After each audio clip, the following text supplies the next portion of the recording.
Hello and welcome to the Kebab Corner. Sit down, enjoy your kebab, listen to me ramble if you will. Today's topic, Cyberpunk 2077.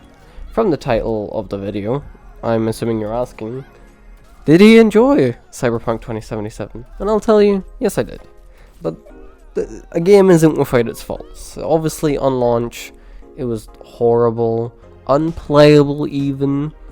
And companies shouldn't do that. It breaches the trust of the consumer. Even if you fix it later, it should not be the normal throughout the gaming industry. But I did very much enjoy it. I initially didn't play it on launch. I played it on the PS4 after Edge Runners came out. And it stopped updating. They stopped updating it because of hardware, firmware, whichever. And I really wanted to play the DLC, so I got it on PC. And then I got the DLC as well. And it was a way different game. Even like just changing the platforms was way different. But I enjoyed it on both. I enjoyed it both on PS4 and on PC.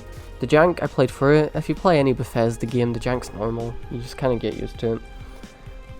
If we begin with the character V, male or female, I played as the female V. I enjoyed the voice actor for the female V, at least the English, because it's the same as the dub for BNA, the Studio Trigger anime, and I was already used to that voice actor anyway. V as a character seems very appropriate. A mercenary, the character is very foolhardy, and it just feels appropriate with the setting to have a mercenary that is exactly like that. Makes sense why why they're angry at life, having to get Johnny in their head and only having a few months, days, years left to live. I don't know, it depends how long you played the game. Extremely sad when Jackie died. Did not enjoy. I mean, obviously I wouldn't enjoy Jackie's death. I wouldn't mind if he was there throughout the whole game. I very much liked the character of Jackie, but it did spur in me the emotion whenever he died. The entire story, I believe, is very interesting. Having to retrace the steps of your former employer, how this happened, who knows how it happened, how to get it out of your head. And then we'll go for Johnny. I love Johnny Silverhand. Keanu Reeves did a banger job playing him. I love the ideology. If it wasn't for the terrorism and the murder, I would very much follow his ideology. I'd go to the concerts, is what I'm pretty much saying. I like that he's just there with you the whole time. Some games can feel lonely, and that's fine depending on the setting. But this is a cyberpunk world, and you have Johnny in your head constantly commenting on things. I find that very interesting. I very much liked it. It added to the story, to the experience. Obviously you get the options of what you want to do, but playing an asshole never feels right. So I like that there's like less choices of, here, do you want to be a bad person? And more choices of, oh, this is how you would be motivated to do that, instead of just, I'm doing this because I'm evil. There's the love interests. There's Judy, the storyline that goes with Evelyn. I think it's like the first love interest you'll meet. Then you'll meet Panam as well. There's River and Kerry. I quite like all of them. I like the nomads. I'm a fan of the nomads. I feel like if Cyberpunk was real, I'd enjoy riding with them from place to place. They just seem fun, I guess. If you go to the backstories as Johnny, where you're playing as Johnny, it feels very powerful, and my theory is that that's how he remembers it. He remembers just headshotting everybody a single bullet. Maybe it's not how it actually happened, but it's definitely how Johnny imagines himself being, and I think that's very interesting to think about. The setting, I like it. It's cyberpunk. I'm an enjoyer of the cyberpunk setting.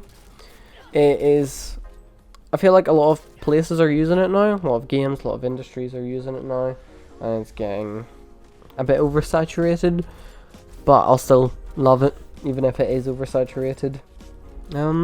Let's talk about the DLC now. I think it's epic. I enjoy that they immediately snap you into it. Go save the president. You jump through a little bit of an epilogue, then you go save the president. President's a bit of a badass. Really cool. Don't like her though, obviously. I like that CD Projekt Red put their whole bussy into this game, into this DLC just. Because the side quests, the gigs, all have their own storyline, all have their own quest that gets a bit more explained to you. There's extra skill tree to go through. It's really sick. The characters, there's Solomon Reed, which is played by Idris Elba. I think everybody knows that. And I think he does a banger job, yeah. Quite good, quite good. I like the character. The character is a bit two-dimensional. Like, the motivation is he just follows the presidential orders and would just kill his best friend if ordered to, which is very sad. I think the motivation's a bit two-dimensional, but as a character I think there's more emotion in it. I quite like that. I liked Somi, Songbird, as a traitor. I very much enjoyed playing through that storyline.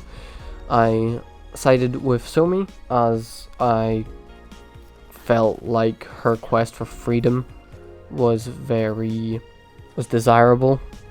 It was understandable. The fact that she fell from one cage into another and then she was just trying to get free again. I very much sided with that, while Reed was just following orders. I'm not a big fan of that. So I sided with Somi, which then saved my favorite character in the DLC. And that was very nice, yeah. The entire DLC is definitely worth playing. I'd say more so than the game itself. If we go for the endings are very appropriate. There is no happy ending in Night City. Not a single ending will make you feel content with what you have done. Each one has their pros and cons, depending on how you view your V, on how you act as your V. But yeah, all in all, I very much enjoyed Cyberpunk 2077. So, thank you for listening to me ramble. I hope you enjoyed your kebab, and goodbye.